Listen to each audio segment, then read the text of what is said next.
एउटी मन्थराको षड्यन्त्रको कारणले राम जस्ता बलवान शक्तिशाली कसैले पराजित गर्न सक्दैन थियो। तर 14 वर्ष वनवास जानु पर्यो भने यहाँ त यति धेरै मन्थरा र यति धेरै शकुनीहरू षड्यन्त्रमा रत छन् अनि वनवास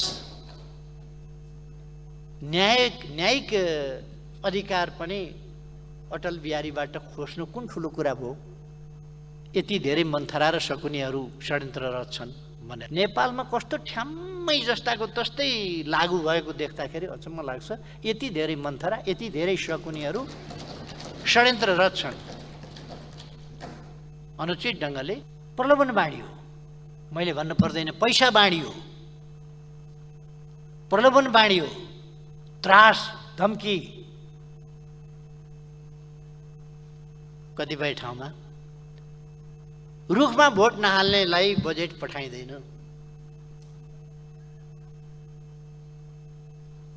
संयोगकै कुरा हो, डडेलधुरामा मेडिकल कलेज जाने भएछ। कुन पालिकामा कांग्रेसले जित्या छ त्यसमा जाने होला, कहाँनिर जाने हो धन। अमरगढी जित्या छ कि छैन? अमरगढी कांग्रेसले जित्या भए त ठिकै छ। सम्माननीय प्रधानमन्त्रीज्यू, मैले उठाएका प्रश्नहरूको यहाँको जवाफ आउनुपर्छ। नेपाल एक चीन नीतिमा छ कि छैन?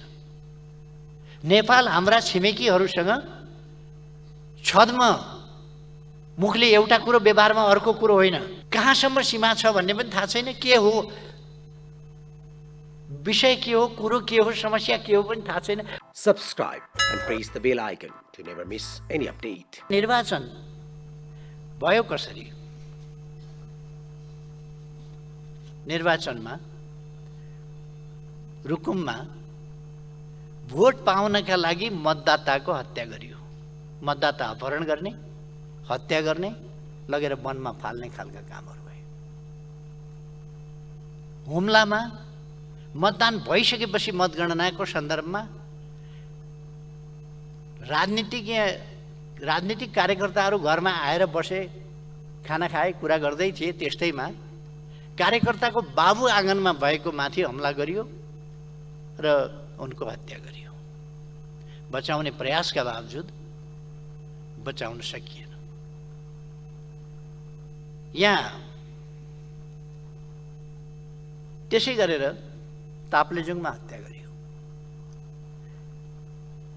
प्रहरीकै गोलीबाट उदयपुरमा हत्या गरियो।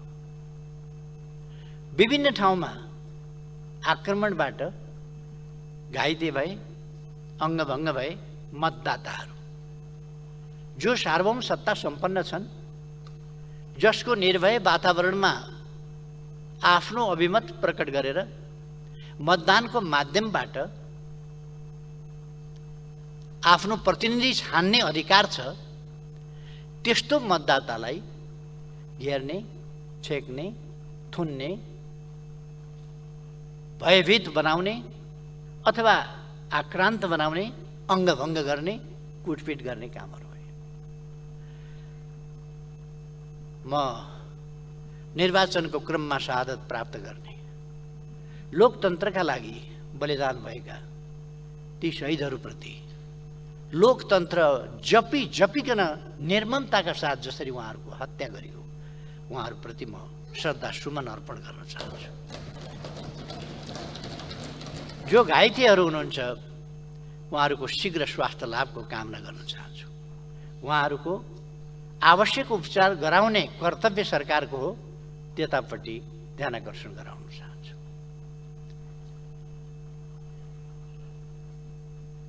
निर्वाचन निष्पक्ष, स्वतन्त्र, शान्तिपूर्ण, स्वच्छ र भयरहित वातावरणमा सम्पन्न भयो भनिएको छ। आज 14 दिन भयो, वैशाख 30 गते निर्वाचन भएको थियो।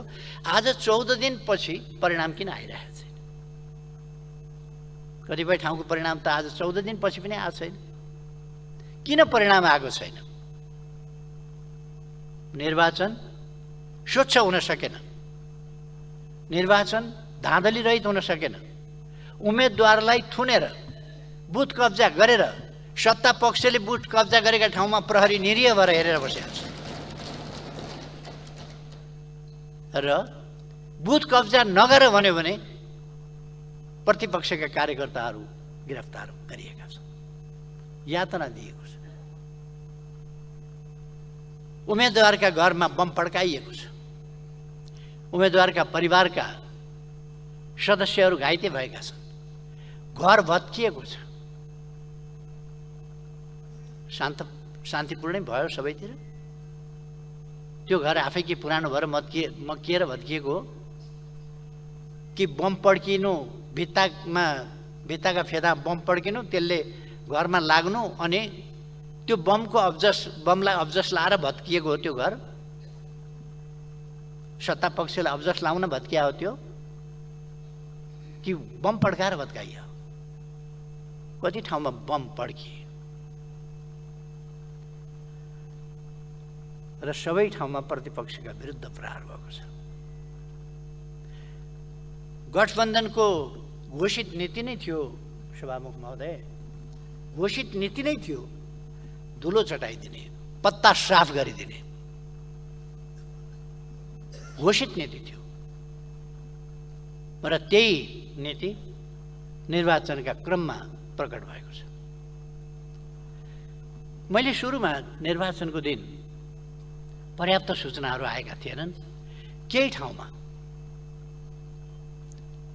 छिटफुट हिंसाका घटनाहरू भएका होलान्, आम रूपमा शान्तिपूर्ण भएको होला भन्ने ठानेको थिएँ।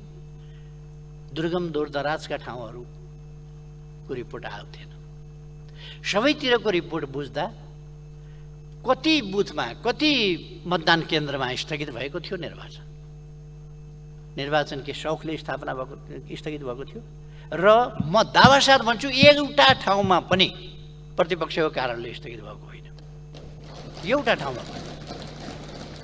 सत्तामा बसेर सरकारको त कर्तव्य हुन्छ शान्तिपूर्ण ढङ्गले सम्पन्न गर्ने, तर सत्तापक्ष आफैले निर्वाचनलाई शान्तिपूर्ण हुन नदिने, जसरी भए पनि परिणाम आफ्नो पक्षमा पार्नुपर्ने गीतै बनाएर गाउनुभयो उहाँहरूले।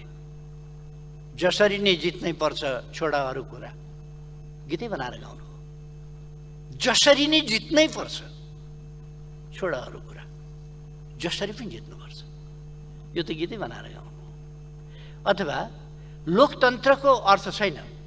हामीले पनि बोलेका थियौँ, हामीले बोल्दाखेरि भन्यौँ निर्वाचन हुनुपर्छ, निर्वाचनमा लोकतन्त्रले जित्नुपर्छ, स्वस्थ अभ्यासले जित्नुपर्छ। मेरो पार्टी जित्छ कि जित्दैन, अर्को पार्टी जित्छ कि जित्दैन भन्ने कुरा होइन। लोकतन्त्रले जित्नुपर्छ, लोकतान्त्रिक मूल्य मान्यताले जित्नुपर्छ, लोकतान्त्रिक अभ्यासले जित्नुपर्छ। तर अलोकतान्त्रिक प्रवृत्तिहरू प्रकट हुनु हुँदैन, हामीले बोलेका थियौँ। तर जसरी नै जित्नुपर्छ। एकजना नेताजीको भाषणै आयो,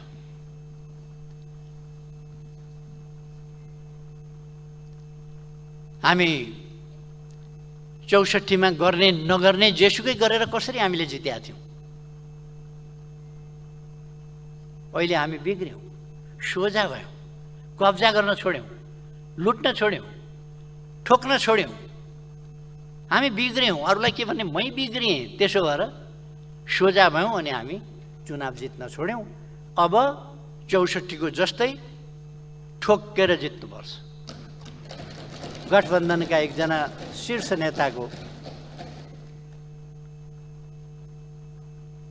एकजना मान्यज्यूले भन्नुहुन्छ, मैले नाम बिर्सिएँ भनेर। म पनि अलिक अब उमेरले पनि होला अलिकति नाम बिर्सिएँ जस्तो पनि हुन थाल्यो। तर भाषण त गर्नै भएको, नीति नै त्यो थियो। त्यसकारण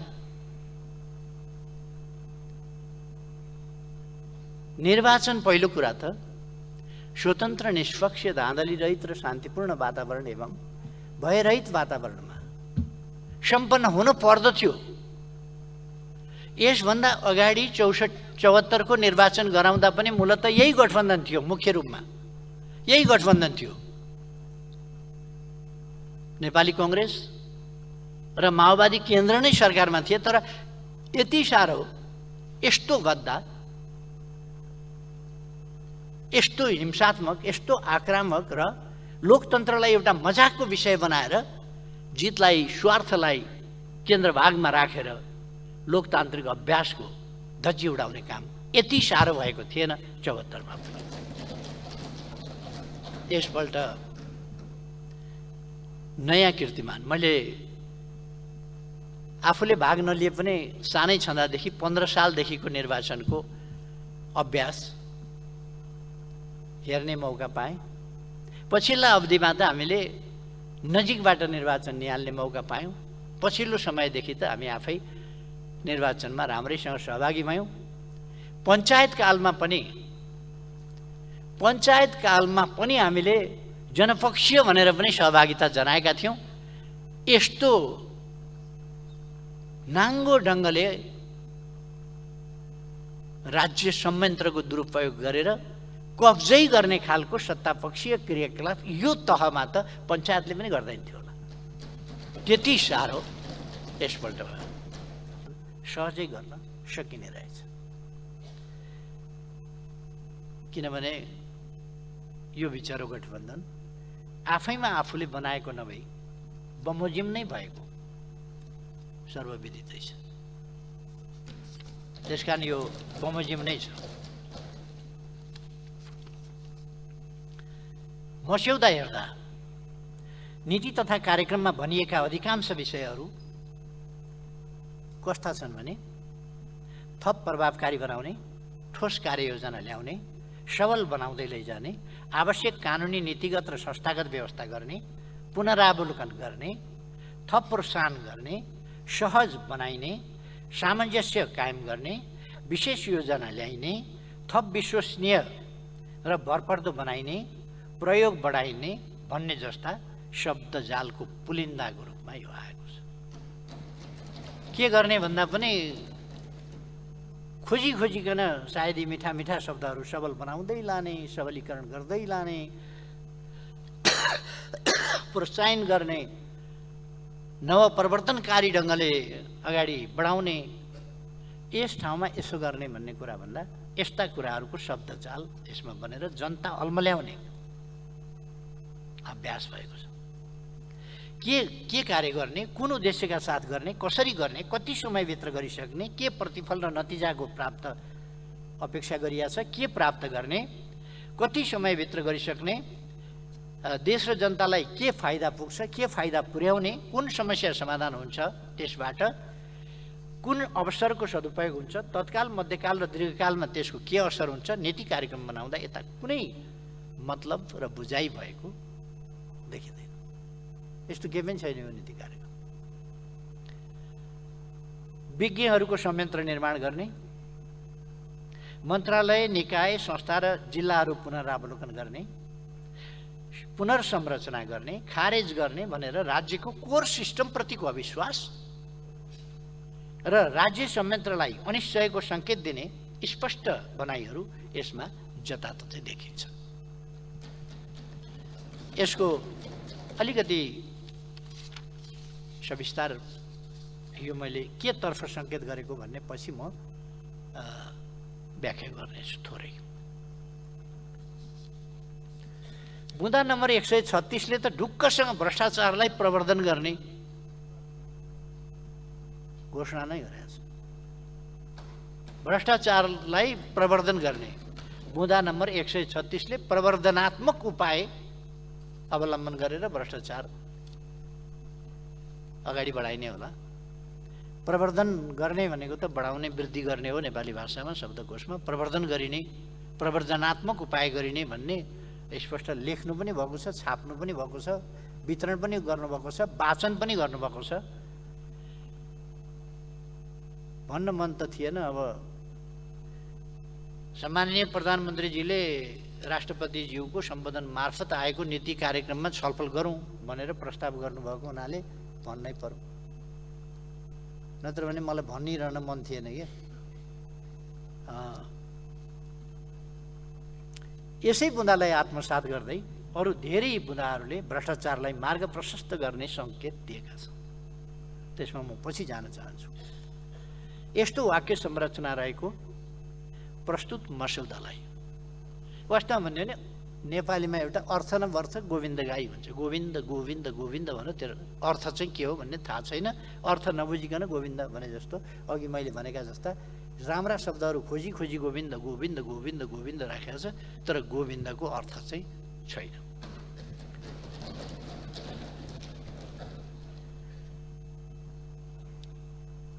यो दस्तावेज अहिले त यो दस्तावेज चाहिँ यो बजेटको पूर्व सङ्केतको रूपमा आएको छ। यसले बजेटमा हुने थुप्रै कुराहरू पनि बोलेको छ र यसको बजेटी कार्यान्वयन र यसभित्र अन्तर्निहित मनसायहरू, भ्रष्ट मनसायहरू आगामी बजेट मार्फत यसको पपुलिस्ट प्रवृत्ति, गैर जिम्मेवार प्रवृत्ति, अनुत्तरदायी प्रवृत्ति र अर्थतन्त्रप्रति खेलबाड गर्ने प्रवृत्ति, यी कुराहरू बजेट मार्फत प्रष्ट हुनेछन् भन्ने कुरा यसमा देखिन्छ। मैले यो आजै भनेको छु, यसलाई सत्ता पक्षले असत्य साबित गर्न सक्छ भने गरोस्, समय छ।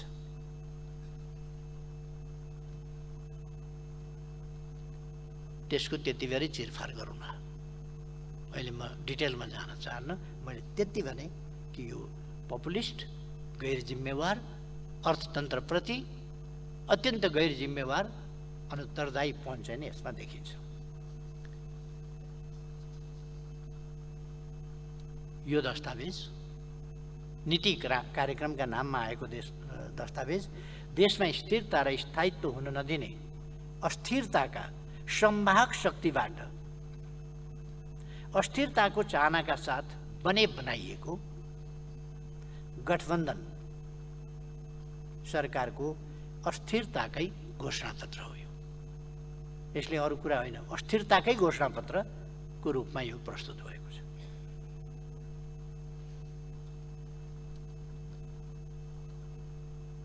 भारतको संसदमा अटल बिहारी वाजपेयीजीमाथि अविश्वासको प्रस्ताव राखेका बेला त्यहाँका एकजना सांसदले संसदमा बोल्नुभएको कुरा मलाई यसो सम्झना आयो। अटल बिहारी वाजपेयीजीलाई अविश्वास राखेर हटाउँदै गर्दा ती सांसदले भन्नुभएको थियो, भगवान राम जो अयोध्याको राज प्राप्त गर्ने वैधानिक हकदार थिए, तर उनलाई 14 वर्ष वनवास पठाइयो।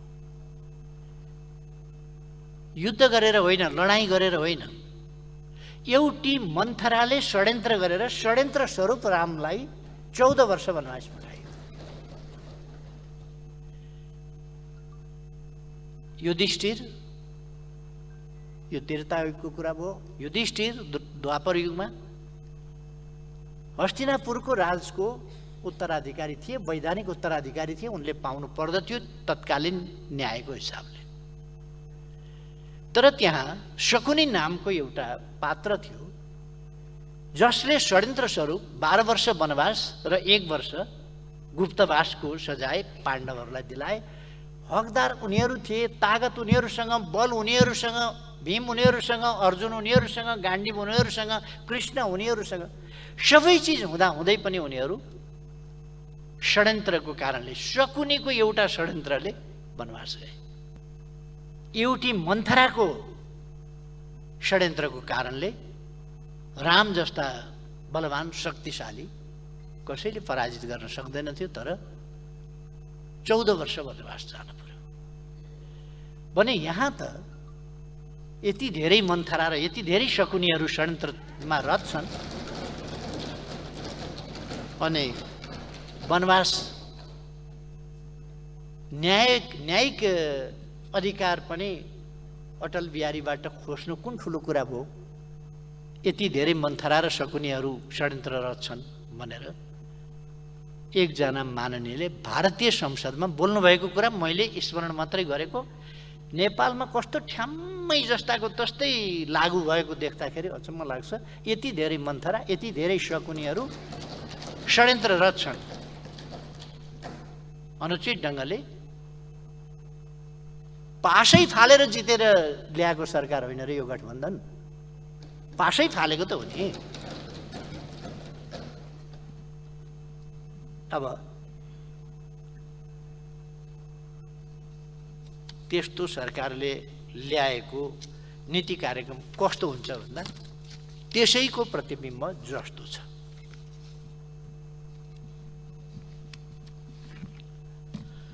सभामुख महोदय,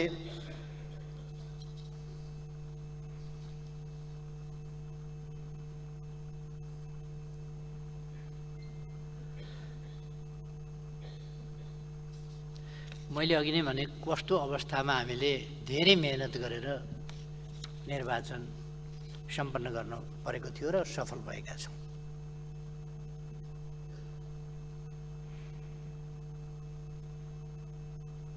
र म खुसी व्यक्त गर्न चाहन्छु निर्वाचन सम्पन्न भएको छ। म सम्पूर्ण आदरणीय मतदाताहरूलाई निर्वाचनमा कतिपयले त बाटो छेकेर जान पाउनु भएन, म दुःख व्यक्त गर्न चाहन्छु। उहाँहरूको बाटो छेकिएन, लोकतन्त्रको बाटो छेकियो, लोकतान्त्रिक मूल्य मान्यताको बाटो छेकियो, मर्यादाको बाटो छेकियो, अभ्यासको बाटो छेकियो। यहाँ गठबन्धनले सोचेको होला केही मतदाताको बाटो छेकियो भनेर। केही मतदाताको बाटो छेकिएको प्रश्न मात्रै होइन, यो प्रश्न लोकतान्त्रिक अभ्यासको बाटो, निर्वाचन प्रणालीको बाटो, अभ्यासको प्रक्रियाको बाटो छेकिएको। यो चान्चुने कुरा होइन। केही व्यक्ति, केही 100 व्यक्ति, केही 1000 व्यक्ति वा होला 1-2 लाखको बाटो छेकियो होला। प्रश्न त्यति मात्रै होइन। यसको अर्थ लोकतान्त्रिक मूल्य मान्यता र लोकतान्त्रिक प्रणालीमा हुने अभ्यासको घाँटी निमुट्यो, बाटो छेकियो, अवरोध गरियो। प्रश्न त्यो जसले मतदान गर्न पाउनुभयो उत्साहका साथ, त्यस्तो परिस्थितिमा पनि उत्साहका साथ मतदान गर्नुभयो, उहाँहरूलाई म धन्यवाद भन्न चाहन्छु मतदानमा सहभागी हुनुभएकोमा।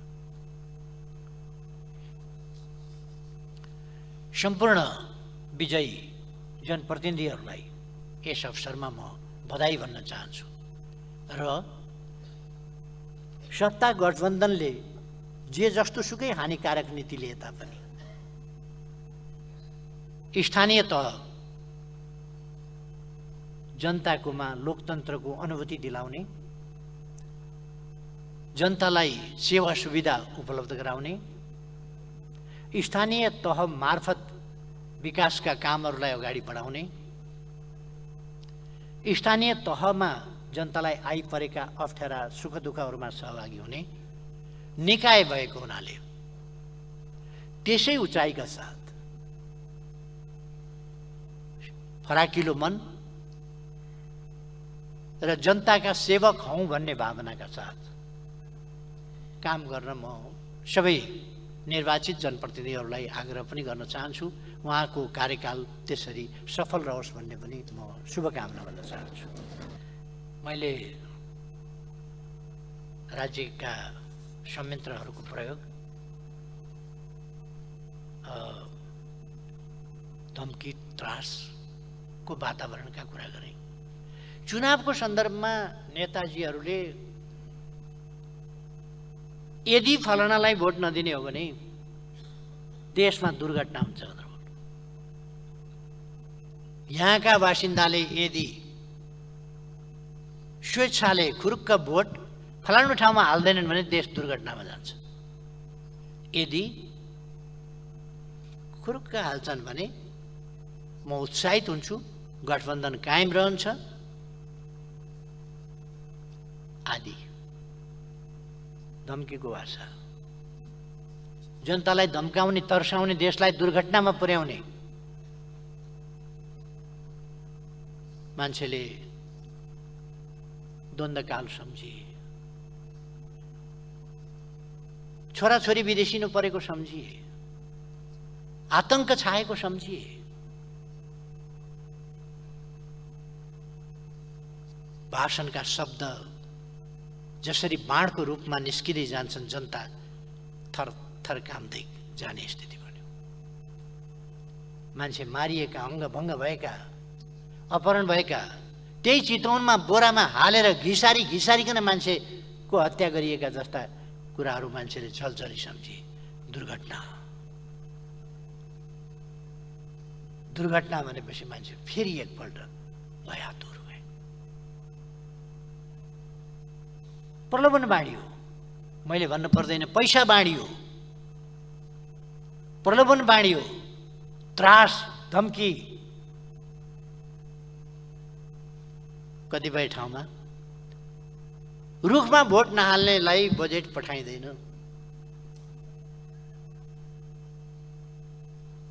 संयोगकै कुरा हो, डडेलधुरामा मेडिकल कलेज जाने भएछ।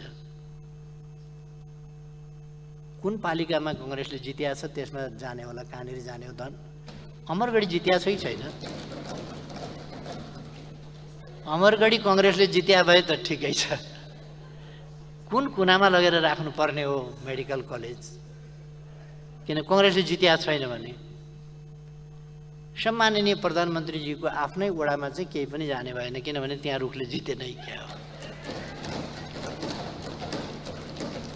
लोकतन्त्रको हरिविजोग योभन्दा के हुन्छ?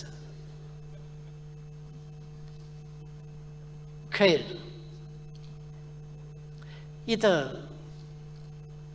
सम्माननीय सभामुख महोदय, एउटा पनि कुरो अतिशयोक्ति गरिएको छैन, बढाइ चढाइ गरिएको छैन, केही गरिएको छैन र जस्ताको तस्तै मैले चर्चा गरेको मात्रै हुँ सभामुख महोदय।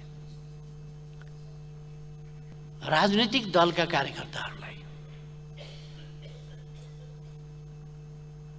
हाम्रो सम्मानित सर्वोच्च अदालतले दलबाट निर्वाचित भएर, दलको उम्मेदवार भएर, दलका कार्यकर्ता जनता खटेर निर्वाचित गरेका प्रतिनिधिहरूमाथि व्हिप जारी गर्न पाइँदैन भन्ने सम्मानित सर्वोच्च अदालत यसै देशमा आदेश जारी गर्छ। राजनीतिक दलप्रतिको आफ्नो निष्ठाअनुसार भोट हाल्न मत दिन नपाइने भन्ने दलका नेताहरूको आदेश जान्छ अर्कातिर। नेपाली कङ्ग्रेसले रुखमा भोट हाल्न नपाइने, भोट हाल्नेलाई कारबाही गर्ने आदेश फरमान जारी गर्यो। अरू पार्टीहरूले पनि त्यस्तै आदेश फरमान जारी गरे। जनतालाई समेत धम्काइयो भने कार्यकर्ताको त कुरा के भयो?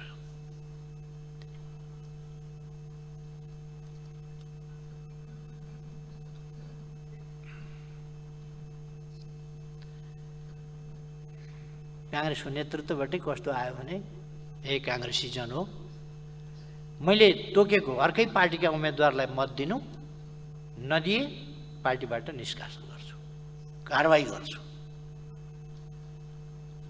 मानिलिउँ पार्टी प्राइभेट लिमिटेड हो।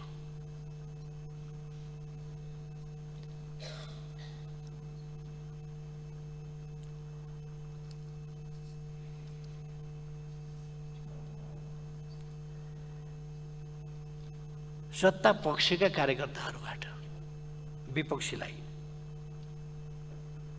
आम मतदाताहरूलाई तत्काल दुःख दिने काम मात्रै होइन, भविष्य नै समाप्त पार्ने खालका धम्कीहरू दिए। ठाउँ ठाउँमा आक्रमण, कतिको ज्यान गयो, अङ्गभङ्ग भए, मैले अघि नै भनिसकेँ।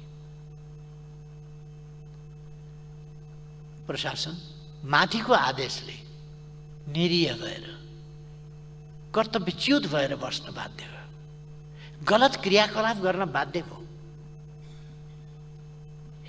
राष्ट्र सेवकहरूलाई हामीले निष्पक्ष ढङ्गले काम गर्न होइन, पक्षधरताका साथ कुकर्म गर्न, गलत ढङ्गले परिचालन गर्ने खालका क्रियाकलाप भए। ज्यादै दुःखको कुरा हो लोकतन्त्रका निम्ति।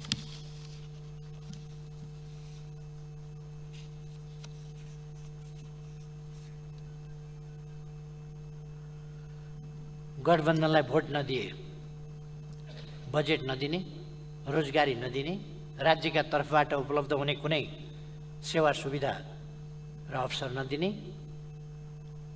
सुरक्षा पनि नदिने आदि खालका त्रासहरू व्याप्त गरिएर जनतालाई पीडा र भय निरन्तर दिने काम हो।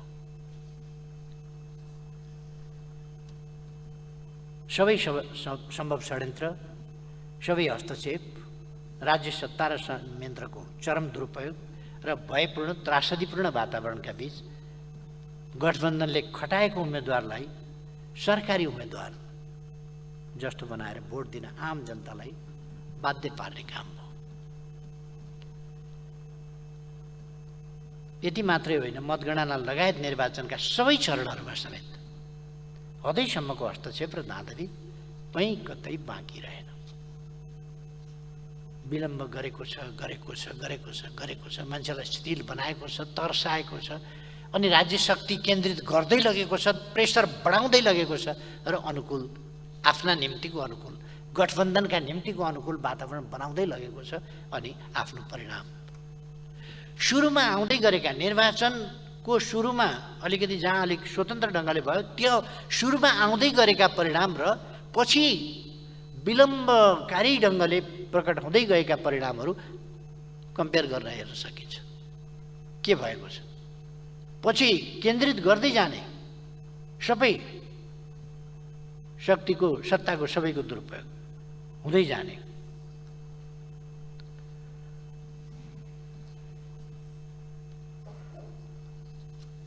न आफूले भनेका उम्मेदवारलाई मतदान गर्न पाइयो, न स्वच्छ ढङ्गले मतदान स्थलमा जान पाइयो। मतदाताको मत अर्कैले खसाउने स्थिति बन्यो। जितेकोमा गर्व गरिराख्नै भएको छ होला, धेरै फुरफुर देखिन्छ।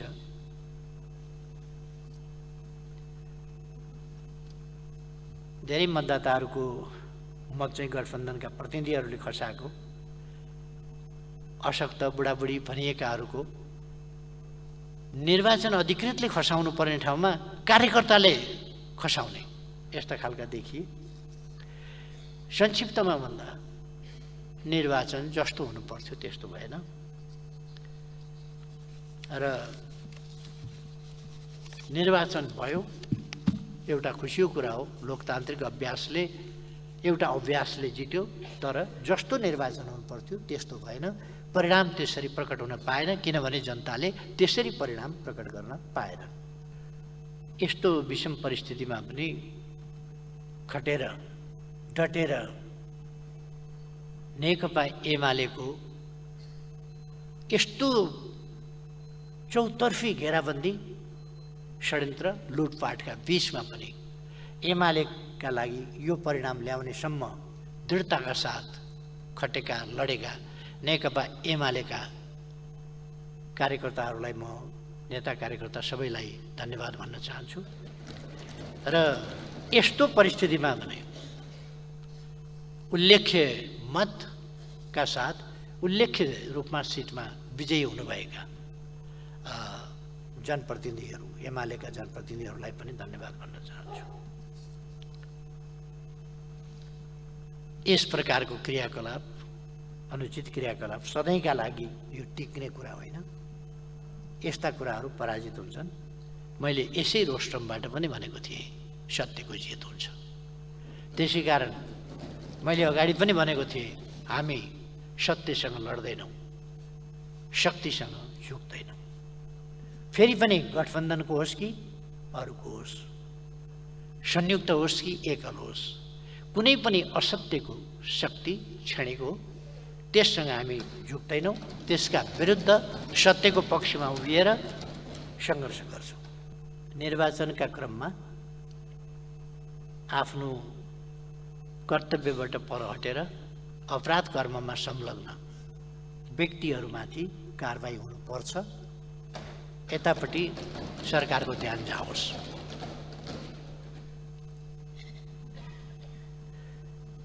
अब अलिकति म यो असन्तुलित र छद्म परराष्ट्र नीतिको सम्बन्धमा, जसले राष्ट्रिय हितमा गम्भीर आघात पुर्याएको छ, त्यसको सन्दर्भमा सभामुख महोदय, यो गठबन्धनले यस नीति कार्यक्रममा ल्याएको र त्यसभन्दा आसपासमा देखा परेका क्रियाकलापको थोरै चर्चा संक्षिप्तमा गर्न चाहन्छु।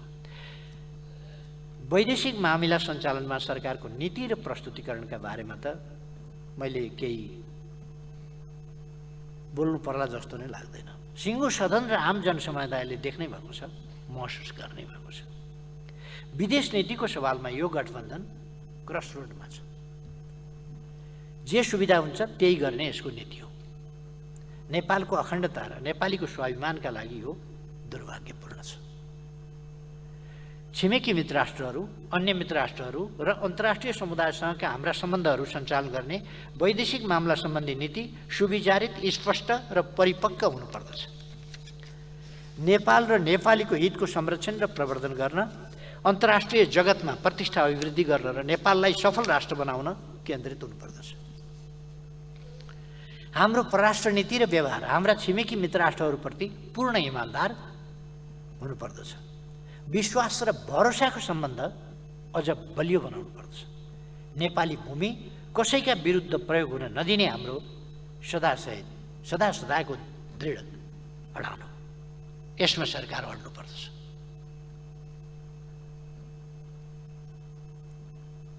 हाम्रो परराष्ट्र नीति पारस्परिक लाभ र सम्मानमा आधारित हुनुपर्दछ।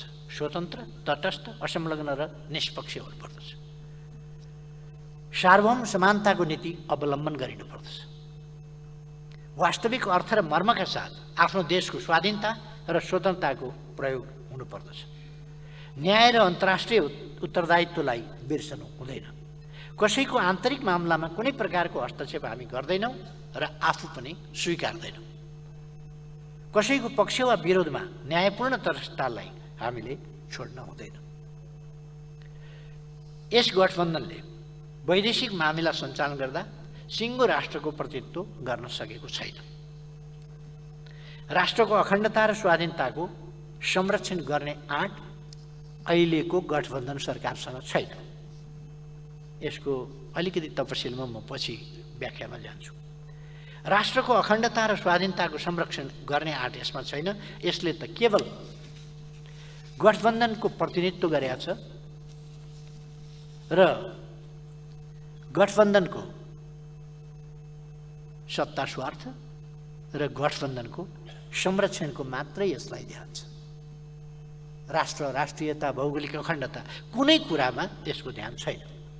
नेपाली जनता, नेपालको संविधान, संसद, प्रतिपक्ष र नेपालको परराष्ट्र नीतिका आधारभूत मूल्य, मान्यता र मर्मलाई गठबन्धनले प्रतिनिधित्व गर्न सकेको छैन। केवल गठबन्धनको निहित सत्ता स्वार्थलाई मात्र प्रतिनिधित्व गरेको छ। चरम अपरिपक्वता र उत्ताउलोपनाबाट ग्रसित यस गठबन्धनले राष्ट्रिय स्वार्थमाथि खेलवाड गर्दै हाम्रो परराष्ट्र नीतिलाई कमजोर र सङ्कटापन्न बनाउँदै गएको स्पष्ट देखिसकेको छ। छिमेकी मित्र राष्ट्रहरूको संवेदनशीलता र मर्ममाथि गैर जिम्मेवार र पक्षधरताको नीति यस गठबन्धनले लिएको छ। छिमेकी मित्र राष्ट्रहरू र अन्तर्राष्ट्रिय समुदायसँग सम्बन्ध सञ्चालन गर्दा हाम्रो देशका तर्फबाट पुरा गर्नुपर्ने संवैधानिक कानुनी प्रक्रियाहरू निर्माण गर्नुपर्ने राष्ट्रिय सहमति र समझदारीप्रति यो गठबन्धन सरकारले पूर्ण व्यवस्था गरेको छ। गम्भीर राष्ट्रिय महत्त्वका विषयहरू, परराष्ट्र मामिला जस्ता कुरा, सन्धि सम्झौता गर्दा जस्ता कुरा, राष्ट्रिय साधन स्रोतको प्रयोग जस्ता विषयहरूमा राष्ट्रिय सहमति बनाउनु पर्ने, त्यसका निम्ति संवाद गर्नुपर्ने, परराष्ट्रविदहरूसँग र प्रतिपक्षसँग पनि संवाद गर्नुपर्ने र सिङ्गै राष्ट्रको एउटा आवाज गर्नुपर्नेमा यो त्यतापट्टि होइन, उल्टो बाटो हिँडेर, हुन त यो बनेकै कम्फर्टेबल भइदिनका लागि बनेको हो। त्यसकारण यो कम्फर्टेबल हुने बाटो बाहेक यसले केही समातेन। छिमेकी मित्र राष्ट्रहरूको संवेदनशीलता र मर्ममाथि गैर जिम्मेवार र पक्षधरताको नीति यस गठबन्धनले लिएको छ। छिमेकी मित्र राष्ट्रहरू र अन्तर्राष्ट्रिय समुदायसँग सम्बन्ध सञ्चालन गर्दा हाम्रो देशका तर्फबाट पुरा गर्नुपर्ने संवैधानिक कानुनी प्रक्रियाहरू निर्माण गर्नुपर्ने राष्ट्रिय सहमति र समझदारीप्रति यो गठबन्धन सरकारले पूर्ण व्यवस्था गरेको छ। छिमेकी मित्र राष्ट्रहरूको न्यायोचित संवेदनशीलतातर्फ पूर्ण उदासीन रहेको छ। द्विपक्षीय, क्षेत्रीय र बहुपक्षीय मञ्चहरूमा क्षमता प्रदर्शन गर्न सकेको छैन, बरु हुर्मत लिने काम भएको छ। म अरू धेरै भन्न चाहन्न। हुर्मत लिने काम भएको छ नेपालको इज्जतको। द्विपक्षीय, क्षेत्रीय र बहुपक्षीय मञ्चहरूमा क्षमता प्रदर्शन गर्न नसकेको मात्रै होइन, कमजोर बनाउँदै गएको छ।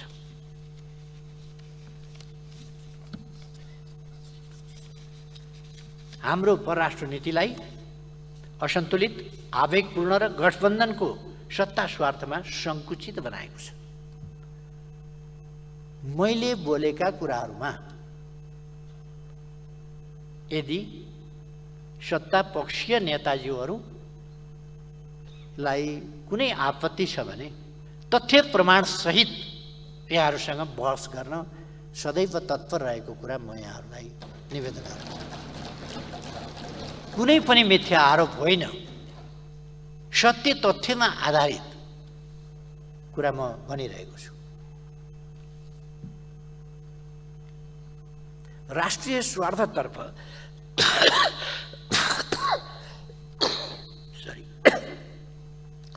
राष्ट्रिय स्वार्थतर्फ यस गठबन्धनलाई कुनै मतलब छैन। सुरुका हाम्रा कमजोरीले पछि छिमेकी मित्र राष्ट्रहरू र विश्व समुदायसँगको सम्बन्धमा असमझदारी बढ्न सक्छ, त्यता पनि यसको एक्का छैन। नेपाली कङ्ग्रेस जहिले जहिले सरकारमा पुग्छ, प्राकृतिक स्रोत साधनको उपयोग सम्बन्धी आयोजनाहरूमा स्वेच्छाचारी ढङ्गले राष्ट्र र जनतालाई बिर्सेर आफूलाई सर्वेसर्वा ठानेर एकतर्फी निर्णयमा जान खोज्छ। यो इतिहास हो। बुढी गण्डकीको विषय, अरुण चौथोको विषयमा सिङ्गो राष्ट्र, राज्य संयन्त्र, सम्मानित संसद र प्रतिपक्ष बेखबर छ। यदि मात्र होइन, विदेशी कूटनीतिज्ञहरू, मन्त्रीहरू, प्रतिनिधिहरूको भ्रमणलाई न्यूनतम कूटनीतिक मर्यादा र अन्तर्राष्ट्रिय मान्यता अनुकूल बनाउन यो सरकार सक्दैन, चाहँदैन, लाचार छ। यो लाचार छाया भयो। यो सरकार निरीह स्कटिङ दिएर एउटा सहायक मन्त्री आउँदा गुम्बामा कहाँ अनि कस्तो छिमेक सम्बन्धप्रतिको हाम्रो इमान्दारिता हुन्छ कि हुँदैन? अनि हाम्रो संविधानले भनेको तटस्थता, हाम्रो संविधानले भनेको आफ्नो राष्ट्रिय स्वतन्त्रता र स्वतन्त्र परराष्ट्र नीति, आन्तरिक नीति तय गर्ने हाम्रो क्षमता, कुनै पनि राष्ट्रका कहाँ जाने, कहाँ जान नदिने, कहाँ घुम्ने, कहाँ घुम्न नजाने। अस्ति लिमी भ्याली जाँदाखेरि मैले सरकारको इजाजत लिएर गएँ। म देशको पूर्व प्रधानमन्त्री, बहालवाला सांसद, प्रमुख प्रतिपक्ष दलको नेता, मैले आफ्नै देशभित्र पनि इजाजत लिएर, प्रशासनसँग इजाजत लिएर म लिमा जस्तो हुम्लाको दुर्गम ठाउँमा जाँदा, आफ्नै नेपालको बस्तीभित्र जाँदा मैले इजाजत लिएर जानु पर्यो। अनि विदेशी मन्त्री आएर इजाजत लिनुपर्छ कि पर्दैन?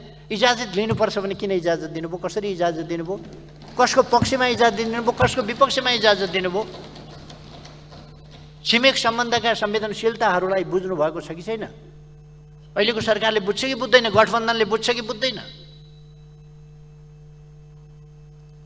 अनि कति लाचारी, सत्ता कति प्यारो, बाटै पछि सत्ता फुत्किहाल्छ, उम्किहाल्छ। कस्तो अचम्मको, कति नाजुक तपाईँहरूको यो गठबन्धन बलियो छ भन्नुहुन्छ। तर एउटा विदेश मन्त्री विदेश मन्त्री पनि सहायक मन्त्री कोही आयो भने थुर तपाईँहरूको 3 दिन काम जरो हट्दैन। अनि कसरी आफ्नो स्वाधीनताको तपाईँहरू रक्षा गर्नुहुन्छ?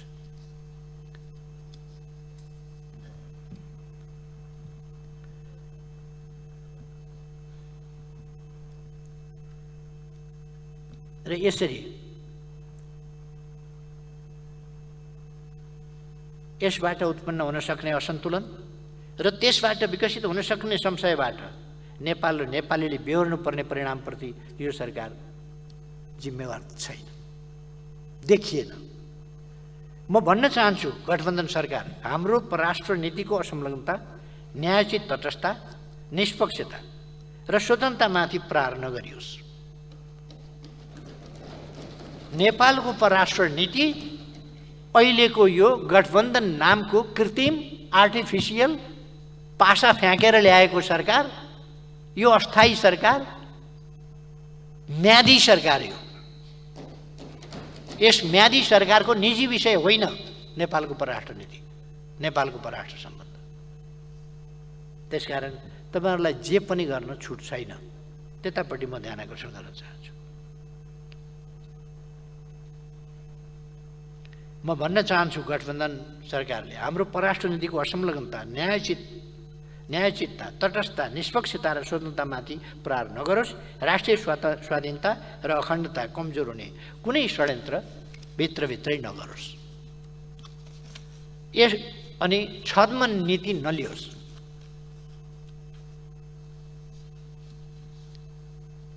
एकातिर हामी एक चीन नीतिमा नेपाल छ भन्छौँ। सम्माननीय प्रधानमन्त्रीज्यू, मैले उठाएका प्रश्नहरूको यहाँको जवाफ आउनुपर्छ। नेपाल एक चीन नीतिमा छ कि छैन? नेपाल हाम्रा छिमेकीहरूसँग छद्म मुखले एउटा कुरो व्यवहारमा अर्को कुरो होइन, वास्तविक अर्थमा ट्रान्सपरेन्ट ढङ्गले सन्तुलित, एकअर्कामा नखेल्ने, एउटा कार्ड अर्काको विरुद्ध प्रयोग नगर्ने र आफ्नो भूमि प्रयोग गर्न नदिने यस नीतिमा अडिग छ कि छैन? र वास्तवमा हामी हाम्रो परराष्ट्र नीतिको सम्बन्धमा म जवाफको क्रममा यो नीति कार्यक्रममा त लुते, कस्तो कहाँसम्म सीमा छ भन्ने पनि थाहा छैन, के हो विषय, के हो कुरो, के हो समस्या, के हो पनि थाहा छैन। यस्तो छ। कमसेकम सम्माननीय प्रधानमन्त्रीज्यूबाट जवाफमा यो स्पष्टता साथ आओस् र यस गरिमामय सदनलाई स्पष्ट शब्दमा जवाफ चाहियो। सभामुख महोदय, काङ्ग्रेसको शासन, शस्त्र द्वन्द्व, भूकम्प र नाकाबन्दीबाट आक्रान्त अर्थव्यवस्थालाई नेकपा एमालेका सरकारका नीतिहरूले केही उत्साहजनक उपलब्धिसहित सबलीकृत गर्दै थिए। अहिले यो गठबन्धनी सरकारले अर्थतन्त्रलाई तहस नहस बनाएको छ, यो दुनियाँलाई थाहा छ। मूल्य वृद्धि अकासिएको छ, बेरोजगारी बढेको छ, व्यापार घाटा चुलिएको छ, वैदेशिक मुद्राको सञ्चिति अर्थतन्त्रलाई धरापमा पार्ने, औषधि तथा स्वास्थ्य उपकरण, खाद्यान्न, निर्माण सामग्री, शैक्षिक सामग्री लगायतका अत्यावश्यक सामग्रीहरूको आयातमा गम्भीर प्रतिकूल असर पर्ने गरी कम भएको छ। यस गठबन्धनी सरकारले अर्थतन्त्रलाई सङ्कटापन्न बनाएको छ। अर्थतन्त्र सञ्चालनका सम्बन्धमा गठबन्धन सरकारको अराजक व्यवहारको कारणले मौद्रिक तरलताको समस्याले गम्भीर रूप लिएको छ। लगानीको क्षेत्र समस्याग्रस्त भएको छ। बचतको स्थिति यस्तो छ कि विकास निर्माणका कामको ठेक्का लिएका ठेकदारहरूले काम सम्पन्न गरेर भुक्तानी माग्न आउँदा भुक्तानी दिन सक्ने अवस्था छैन। राष्ट्रिय बचत र वैदेशिक मुद्राको सञ्चितिको गलत, असन्तुलित र गैर जिम्मेवार प्रयोग गर्नुका साथै वैदेशिक ऋणको अपचलन गरेर अर्थतन्त्रमा अहिले देखिएको लाज ढाक्ने प्रयास गरेको छ। यो गठबन्धनी सरकारले अर्थतन्त्रका समस्या सम्बोधन गर्नका लागि कुनै ठोस नीति कार्यक्रम देखेको छैन र मुलुकलाई गम्भीर आर्थिक सङ्कट हुँदै असफलतातर्फ धकेल्दैछ।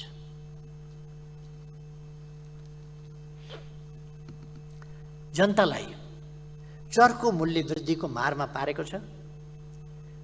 धेरै पर जानु परेन, मैले अहिले समय पनि छैन मसँग, धेरै टाढा जानु परेन कि उदाहरणका लागि हरेक वस्तुको मूल्यलाई प्रभावित गर्ने पेट्रोलियम पदार्थको मूल्य 15 दिनमा अन्तर्राष्ट्रिय बजारमा आएको मूल्य अनुसार समायोजन गर्न पर्ने मूल्य समायोजनको नीतिको सट्टा यसै महिनाको पहिलो हप्ता 2 पल्ट 10 रुपियाँका दरले वृद्धि गरिन्छ। एक हप्तामा, 1 गते र 9 गते, एक हप्ताभित्र 2 पल्ट मूल्य वृद्धि गरिन्छ। 15 दिनमा समायोजन गर्ने नीति कहाँ हो? यो त जनतालाई धोका दिएको के भने 30 गते भोट खसाइन्जेलसम्म चुप लागेर बस्ने, भोट खसाएको भोलिपल्ट मूल्य वृद्धिको डन्डाले चाहिँ हात दिने जनतालाई, र त्यो पनि फेरि एक हप्ता नपुग्दै अर्को डन्डाले हात दिने। प्रति लिटर पेट्रोलियम पदार्थमा 20 रुपियाँ मूल्य हप्तामा वृद्धि भएपछि त्यसको हरेक वस्तुमा, त्यो त ढुवानीमा असर पर्ने भयो, त्यसको सम्पूर्ण कुरामा असर पर्ने भयो नि। हरेक वस्तुको मूल्य वृद्धि तदनुसार नै हुने भयो। यसरी यसको पछाडि यो मूल्य वृद्धिको सन्दर्भमा पनि यसले कीर्तिमान कायम गरेको छ अहिले, नकारात्मक कीर्तिमान। यसको कारणको पछाडि पनि म पछि आउनेछु।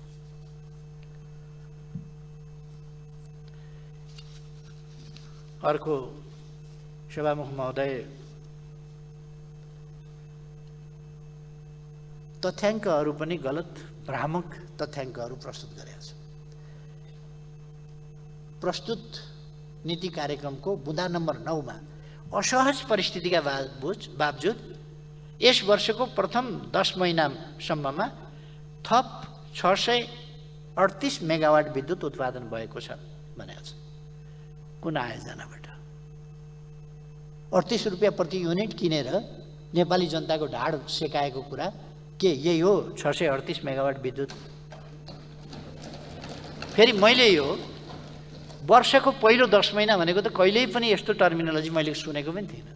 वर्षको पहिलो 10 महिना, वर्षको पहिलो 1 महिना भन्ला, वर्षको पहिलो 2 महिना भन्ला, पहिला त्रैमासिक, प्रथम त्रैमासिक भन्ला, प्रथम चौमासिक भन्ला, द्वितीय त्रैमासिक भन्ला, द्वितीय चौमासिक भन्ला, अर्धवार्षिक भन्ला। तर वर्षको पहिलो 10 महिना, वर्षको पहिलो 11 महिना, वर्षको पहिलो 12 महिना यस्तो पनि भनेको चाहिँ मैले सुनेको थिएँ। वर्षको पहिलो 10 महिनामा पहिलो 10 महिना, बाँकी कति रह्यो वर्षमा? दोस्रो 10 महिना हुन्छ वर्षमा कि हुँदैन? दोस्रो 10 महिना हुँदैन भने पहिलो 10 महिना कहाँबाट आयो हजुर? यो कस्तो भाषा हो? कति साह्रो नेपाली जनतालाई अल्म ल्याएको हो यो। औँलामा थुक राखेर सारे भन्दा पनि बढी चटक भयो यहाँहरूको। कहाँबाट यो 638 प्रथम 10 महिना? कुन आयोजना सुरु गर्नुभयो? कुन आयोजना पुरा गर्नुभयो? कुन आयोजनाबाट 638 मेगावाट विद्युत निकाल्नु? 38 रुपियाँ प्रति युनिट विद्युत नेपालीलाई बेच्नुहुन्छ। त्यहाँ पनि अर्को फेरि थुक सार्ने चलाकी देखाउनुहुन्छ। त्यो के भने 9 रुपियाँ मात्रै जनतालाई तिराउने, बाँकी त विद्युत प्राधिकरणले बिहोर्छ। विद्युत प्राधिकरणले घरभर ल्याएर बिहोर्छ कि नेपाली जनताको पैसा, नेपाली जनताले सञ्चित गरेको पैसाबाट गुल्छर्रा उडाएको हो यो? अनि जनताले तिर्नु पर्दैन अरे, कहाँबाट जनताले तिर्नु नपरेर कहाँबाट ल्याएको पैसा त्यो बताइदिनुहोस् त। सधैँका लागि होइन यो, केही समयका लागि। सधैँका लागि त तपाईँहरूलाई फालेर भए पनि, अर्को सरकार बनाएर भए पनि लोड सेडिङ त अन्त्य गरिन्छ नि, बिजुली त निकालिन्छ नि। कहाँको सधैँका कुरा गरिराख्या? सधैँका लागि होइन है यो। अरे सधैँका लागि तपाईँहरूले के गर्न पाउनुहुन्छ? सधैँका लागि यो केही पनि होइन।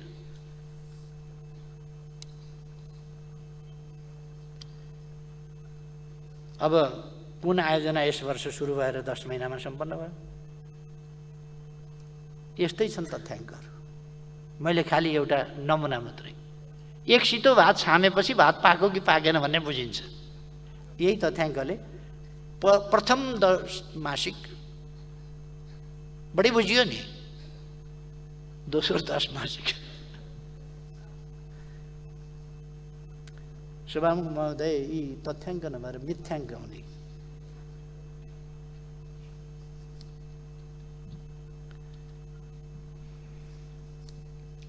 यिनीहरूको कुनै बेस लाइन पनि छैन, कुनै कम्प्लिसन पिरियड पनि छैन, के पनि छैन। यो एकदम हावा कुराहरू, नीति कार्यक्रम जस्तो गहन दस्तावेज। सरकारको नीति कार्यक्रम, सम्मानित राष्ट्रपतिज्यूबाट प्रस्तुत गर्ने नीति कार्यक्रम यस्ता दस्तावेज ल्याइएको छ।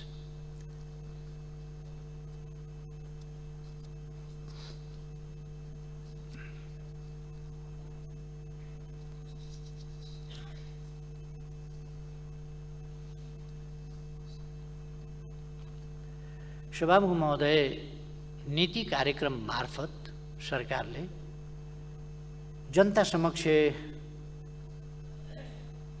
आफ्नो राष्ट्रिय सङ्कल्प राख्छ।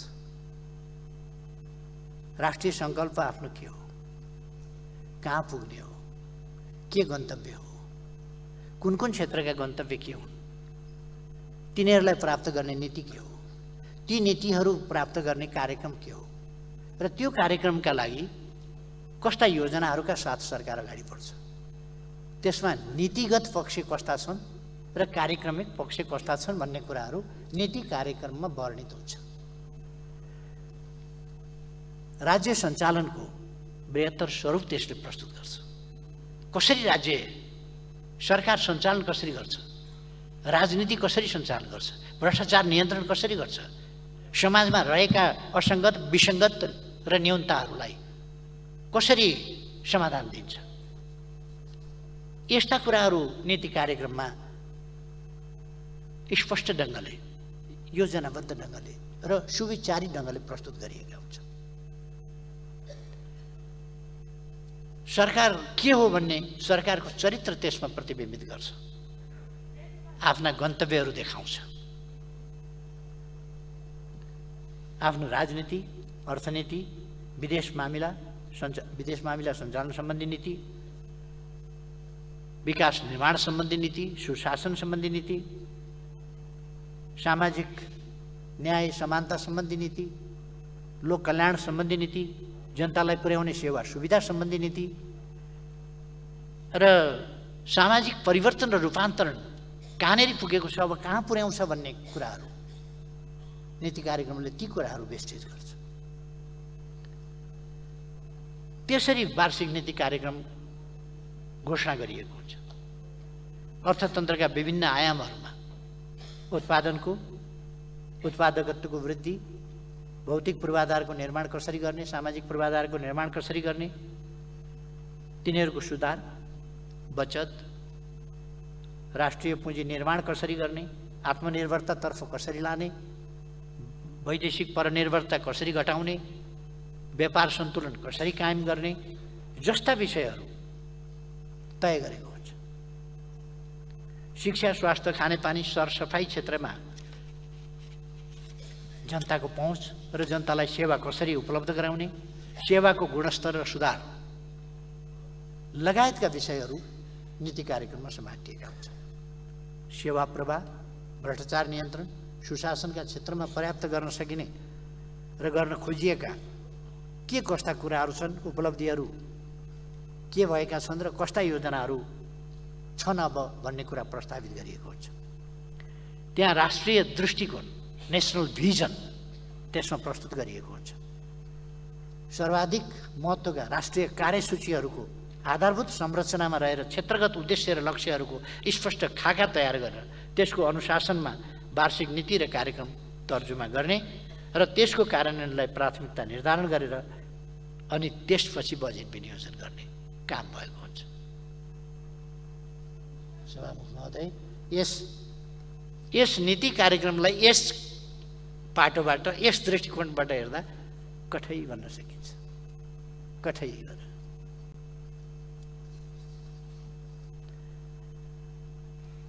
म निकै उत्साहपूर्वक पर्खेर बसेको थिएँ परमादेशबाट जन्मिएको गठबन्धनी सरकारको वार्षिक नीति तथा कार्यक्रम सुन्नका लागि र सुनिसकेपछि पढ्न पनि म त्यतिकै उत्साहित भएँ र सुनेपछि सम्माननीय राष्ट्रपतिज्यूबाट संयुक्त सदनमा प्रस्तुत भएपछि मैले सुने, महलमल्लिए। घरमा गएपछि फेरि त्यसलाई मैले दोहोऱ्याएर पढेँ।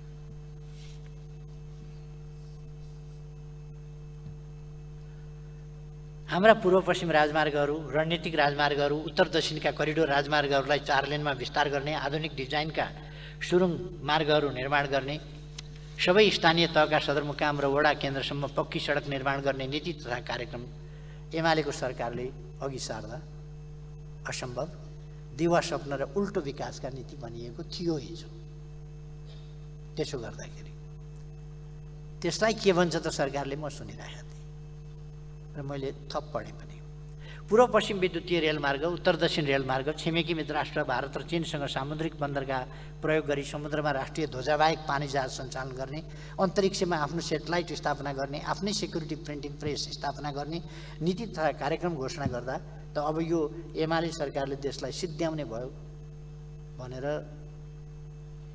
फर्कमान भएको पनि सुनेको थिएँ मैले। किन ल्याउँछ होला, नयाँ आकाशबाट जुन तारै खसाउँछ होला यसपल्ट भन्ने लागेको थियो।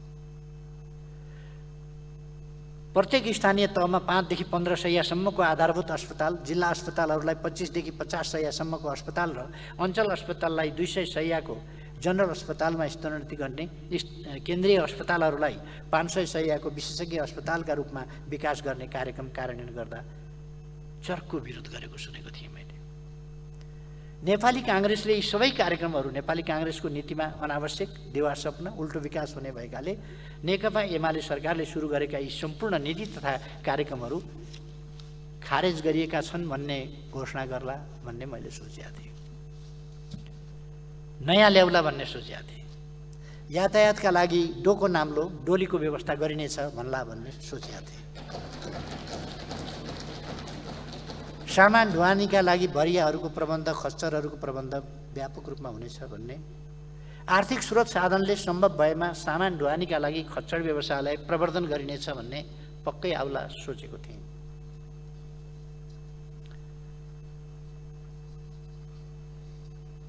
यस्तो कार्यक्रमहरू आउला भनेर सुनेर बस्या त केही पनि छैन बा।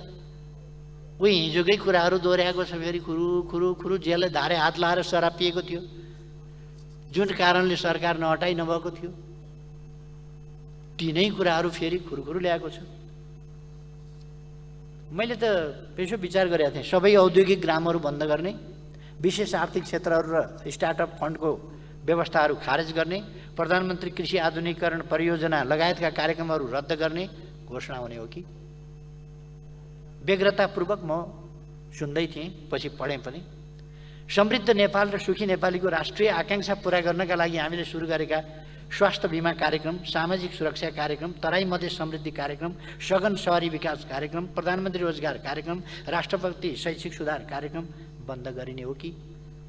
ध्यानपूर्वक पढ्दै थिएँ। पढिसक्दा म आश्चर्यमा परेँ। समृद्ध नेपाल सुखी नेपाली भन्ने राष्ट्रिय आकाङ्क्षालाई निरन्तरता दिने त तपाईँहरूको हुती छैन। त्यो तपाईँहरूसँग आँटै छैन। कहाँ समृद्ध नेपाल, कहाँ सुखी नेपाली, यस गठबन्धनले बनाउने कल्पनै गर्न नसक्ने कुरा हटाउनु भएछ। त्यो राम्रो भयो, किनभने तपाईँहरूको बुताकै कुरा होइन त्यो। नराखेको पनि ठिक छ, किन डाँट्नु। एउटा कुरा चाहिँ तपाईँहरूले नडाँटेकै जस्तो देखियो।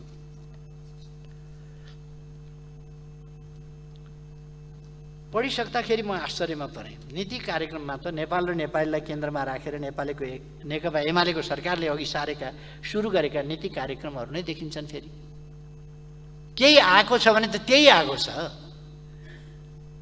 केही आएको छ भने त्यही आएको छ। एमालेले अगाडि सारेका कुरा तिनै छन् जसलाई काङ्ग्रेसले यसै सम्मानित सदनमा मात्र होइन देशव्यापी प्लेटफर्महरूमा समेत चर्को विरोध गर्थ्यो। अब सूर्य जस्तै छर्लङ्ग भएको छ कि नेपाली काङ्ग्रेससँग नेपाल र नेपालीको विकास, समृद्धि, राष्ट्रिय स्वाभिमान र सम्मान अभिवृद्धि गर्नका लागि कुनै नीति छैन, कार्यक्रम छैन, भिजन छैन, योजना छैन, मार्गचित्र हुने कुरै भएन, गन्तव्य सन्तव्य केही छैन।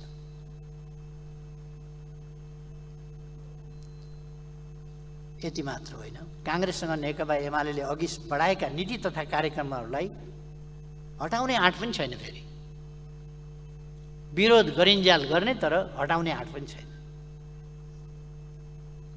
संशोधन गरेर हटाउन सक्नुहुन्छ भने हटाइदिए हुन्छ।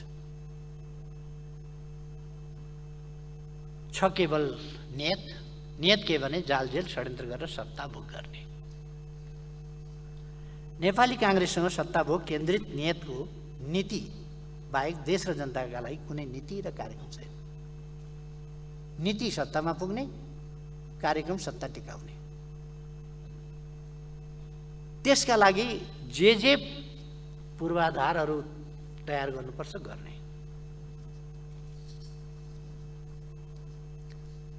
यस नीति कार्यक्रमले त्यही प्रमाणित गरेको छ।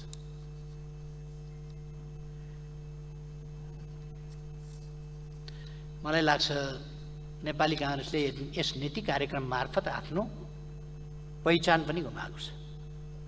कम्तीमा पनि फजुल खर्च कटौती गरी अर्थतन्त्र बलियो बनाउन स्वास्थ्य बिमा कार्यक्रम, ज्येष्ठ नागरिक र एकल महिला लगायतलाई उपलब्ध गराउँदै आएको सामाजिक सुरक्षा भत्ता दिने कार्यक्रम र स्थानीय तहमा विकास निर्माणका लागि सोझै बजेट उपलब्ध गराउने व्यवस्था कनिका छर्ने कार्यक्रम भएकोले खारेज गरिएको छ भन्ने त हुनुपर्थ्यो।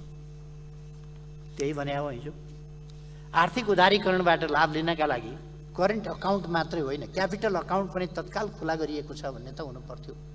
ध्वस्तै बनाउनु परेपछि कर फर्स्योट आयोग गठन गरी फेरि नेकपा एमाले त्यसलाई बन्द गरिदिएको छ। कर फर्स्योट आयोग पुनः गठन गरी माफी दिने व्यवस्थालाई पुनर्जागृत गरिनेछ भन्ने त हुनुपर्थ्यो। जस्ता नीति कार्यक्रम ल्याएर आफ्नो पहिचान बचाउन काङ्ग्रेसले सक्छ कि भन्ने लागेको थियो।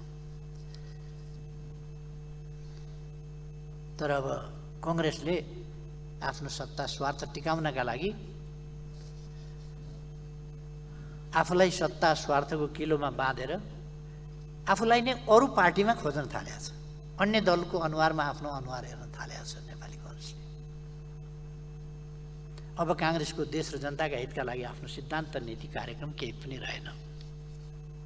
यस नीति कार्यक्रमले त्यही भन्छ। उत्पादन र उत्पादकत्व वृद्धि, भौतिक पूर्वाधार निर्माण, व्यापक रोजगारी सृजना, शिक्षा र स्वास्थ्य सेवामा गुणात्मक सुधार, सामाजिक सुरक्षा र कल्याण, सामाजिक न्याय, सेवा प्रवाह, सुशासन, अन्तर्राष्ट्रिय सम्बन्ध र नेपालीको सम्मान अभिवृद्धिका क्षेत्रमा नेकपा एमाले सरकारले सुरु गरेका र कार्यान्वयन गरेका नीति तथा कार्यक्रमहरू खारेज गरेर त्यसको वैकल्पिक नीति प्रस्ताव गर्न म नेपाली काङ्ग्रेसलाई चुनौती दिन चाहन्छु, जसको काङ्ग्रेसले हिजो विरोध गरेका थियो। छद्म ढङ्गले होइन, खुलेआम ढङ्गले आउनु पर्यो। सभामुख महोदय, अन्य राजनीतिक दलहरूका सिद्धान्त नीति कार्यक्रम र एजेन्डाहरूको सुरुमा चरको विरोध गर्ने, प्रतिवाद गर्ने, अस्वीकार गर्ने, पछि केही समयको बिचमा मौका छोपेर तिनै सिद्धान्त नीति कार्यक्रम र एजेन्डाबाट लाभ लिने, आफू गलत गर्ने अनि आफ्ना गलत कार्यहरू उल्टै तिनै राजनीतिक दलहरूलाई लगाएर व्यापक कुप्रचार गर्ने, उचित अनुचित सहारा लिएर सत्ता भोगका लागि अनुकूल इकोसिस्टम तयार गर्ने नेपाली काङ्ग्रेसको खानदानी सिद्धान्त हो। रणनीति हो, कार्यनीति हो, कार्यक्रम हो। अर्काको एजेन्डालाई थाहा नपाए जस्तो गरेर उपयोग गर्ने विशिष्ट क्षमता काङ्ग्रेसमै छ। अर्काको गुणमा अन्डा पारेर चल्ला कोरल्न काङ्ग्रेस पोख्त छ। पटक पटक यो हाम्रो इतिहासको हार्ड रियालिटी हुन्छ नि, हार्ड रियालिटी हो। 2007 सालमा राजा राणाको बिचमा कतै सम्झौता गरेर राजालाई प्रजातन्त्रको पिता, राष्ट्रको पिता र राणालाई प्रधानमन्त्री मानेर मन्त्री पद खाने, जनताको छोराछोरी नै प्रधानमन्त्री हुनुपर्छ भनी माग गर्ने, नेपाल कम्युनिस्ट पार्टीमाथि प्रतिबन्ध लगाउने र नेता कार्यकर्तालाई गोली ठोक्ने, टाउको काट्ने अनि प्रजातन्त्रको हिमायती र सूत्रधार नेपाली काङ्ग्रेस नै हो भन्ने नीति नेपाली काङ्ग्रेसले भन्ने गरेकै हो।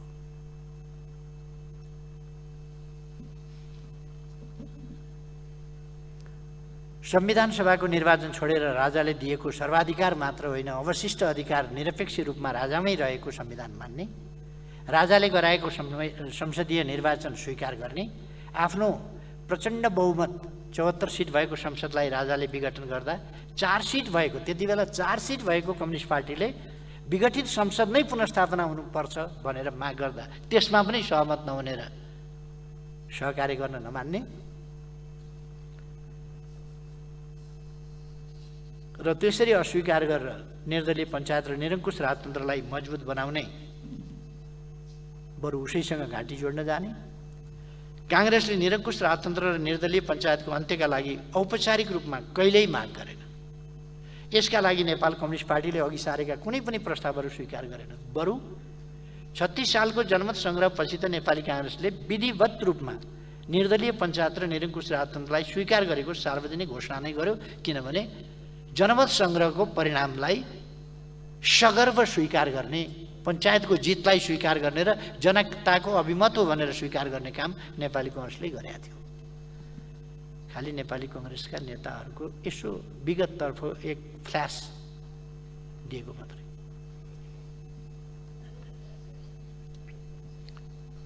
अनि नेपाली कङ्ग्रेसले आफूलाई बहुदलीय संसदीय व्यवस्थाको आमा भन्न चाहिँ छोड्दैन, फेरि आमा नै भन्छ आफूलाई।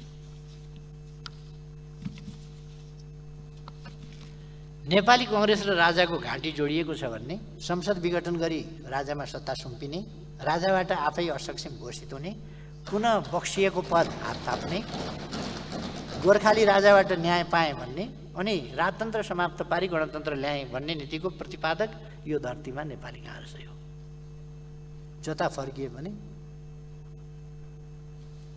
चितकी पट भन्दाखेरि चित पनि मेरा, पट पनि मेरा, अन्टी मेरा बापका भन्थ्यो अरे एउटाले हिन्दीमा। चित पर्यो भने मेरो, पट पनि मेरो, होइन कोल्टे परेछ नि भनेको त्यो त मेरो बाउको पर्यो। त्यसो भए नेपाली काङ्ग्रेसको नीति त्यस्तै हो। ताजा जनादेशका लागि निर्वाचनमा जान अस्वीकार गर्ने, सर्वोच्च अदालतमा आफूलाई प्रधानमन्त्री नियुक्त गरी पाऊँ भनी प्रमुख दावेदार भएर मुद्दा दायर गर्ने, दलीय राजनीतिको मर्ममा प्रहार गर्ने अनि आफ्नो इच्छा नभई अर्काले भनेको भरमा सरकार प्रमुख हुनु पर्यो भन्ने। प्रधानमन्त्री चयनको यस्तो घोर अलोकतान्त्रिक सिद्धान्तको प्रतिपादक पनि नेपाली काङ्ग्रेसले हो। म भन्न चाहन्छु, अर्काको आग्रहमा बनेको सरकार कसको आग्रहमा चल्छ, कसको हितमा काम गर्छ? यो गम्भीर सङ्गीन प्रश्न नेपाली जनतामा छ। यो परमादेशी सुविधाजनक सरकारका कतिपय निर्णयहरूमा, सुविधाजनक भनेको कम्फर्टेबल है, अङ्ग्रेजी शब्द पनि बिर्सिनु हुँदैन, कहिलेकाहीँ बडा अर्थ राख्छ क्या त्यसले। यो परमादेशी सुविधाजनक यानि कम्फर्टेबल, नेपाली जनताले आजकल सुविधाजनक भन्दा बढ्ता कम्फर्टेबल बुझ्न थाले क्या। सरकारका कतिपय निर्णयहरूमा शङ्कास्पद प्रतिबिम्बहरू देखिसकेका छन्। नेपाली काङ्ग्रेसकै नीतिका कारण 7 सालमा आएको गणतन्त्रलाई संस्थागत गर्न आधा शताब्दीभन्दा बढी सङ्घर्ष गर्नु पर्यो। बहुदलीय संसदीय लोकतन्त्रका लागि करिब 40 वर्ष सङ्घर्ष गर्नु पर्यो। संविधान सभाका लागि करिब 60 वर्ष सङ्घर्ष गर्नु पर्यो। कतिले प्राण उत्सर्ग गर्नु पर्यो, कतिले जेलनेलको कठोर यातना भोग्नु पर्यो, कतिको जीवन बर्बाद भयो। यही 60-70 वर्षको अवधिमा विश्वका सबै देशहरूले विकासमा फड्को मारे। हामी नेपाली गरिब, अभाव, विपन्नता, बेरोजगारीको दुष्चक्रमा फस्यौँ, वञ्चितीकरणमा पर्यौँ। यदि नेपाली काङ्ग्रेसको असक्षमता र गलत नीति नभएको भए नेपाल र नेपालीको अवस्था र सम्मान आज विश्वमा एउटा उचाइमा पुगेको हुने थियो।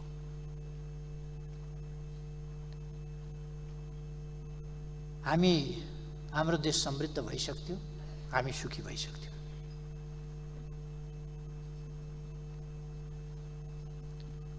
यस नीति कार्यक्रमले चर्को आवाजमा यसपल्ट भन्यो, काङ्ग्रेसको नीतिबाट देश बन्दैन, जनताले सुख पाउँदैनन्, काङ्ग्रेसले यस्ता काम गर्न सक्दैन। यसपल्टको नीति कार्यक्रमले झन् बढी चर्को ढङ्गले भन्यो। काङ्ग्रेसले देश र जनतालाई पटक पटक अँध्यारो सुरुङमा हालेको छ। यदि नेपाली काङ्ग्रेसको यस्तै नीति रहिरहने हो भने नेपाल र नेपालीले अरू धेरै दुःख पाउने अवस्थाबाट गुज्रिनु पर्नेछ। सभामुख महोदय, सेवा प्रवाह, भ्रष्टाचार नियन्त्रण र सुशासन प्रबन्धमा यो गठबन्धन सरकार दिशाविहीन र अराजक देखिएको छ। काङ्ग्रेस रुल अफ ल होइन, rule of Congress, rule of स्वेच्छाचारिता, रुल अफ स्वार्थको नीतिबाट चलेको छ। भेस्टेड इन्ट्रेस्ट अफ कोलिसनबाट चलेको छ। काङ्ग्रेस र गठबन्धनलाई कानुनी व्यवस्था लागू हुँदैन, योग्यता प्रणाली मान्नु पर्दैन, काङ्ग्रेसले भनेको मात्रै मान्नुपर्छ, नत्र राष्ट्रबङ्गको गभर्नर निलम्बनमा पर्छन्। न्यायपालिकामाथि पटक पटक महाभियोगको डन्डा वर्साइन्छ। प्रहरी प्रशासनमा बर्खास्तगी सुरु हुन्छ, बेथिति सुरु हुन्छ। जिम्मेवारी र वृत्ति विकासमा थिति ध्वस्त बनाइन्छ। यो परमादेशबाट बनेको सरकारको यो क्रियाकलापको ट्रेलर मात्रै हो। यदि यस्तै चलिरहने हो भने यो देश यो ट्रेलरले सङ्केत गर्दछ कहाँ पुग्छ भनेर। राज्य संयन्त्र सत्ता र स्रोत साधनको चरम दुरुपयोगबाट यो सरकार जति समय रहन्छ मुलुकको अधोगतिको चलचित्र मञ्चन पनि त्यसरी नै हुँदै जान्छ। गठबन्धन सरकारको नीति र कार्यक्रमको अक्षर जे भए पनि मर्म र भावना यसैतर्फ केन्द्रित छ।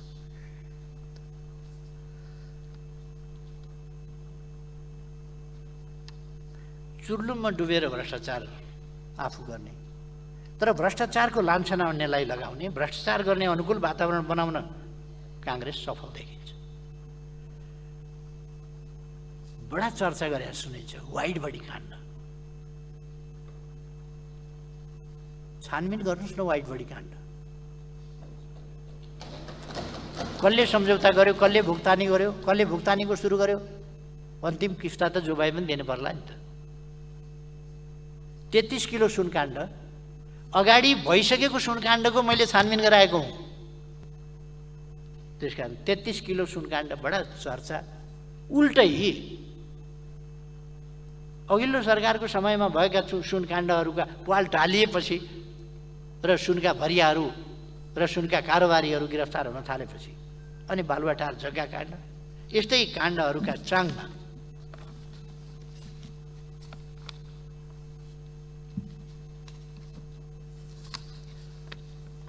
उभिएर गठबन्धन भएकै छ।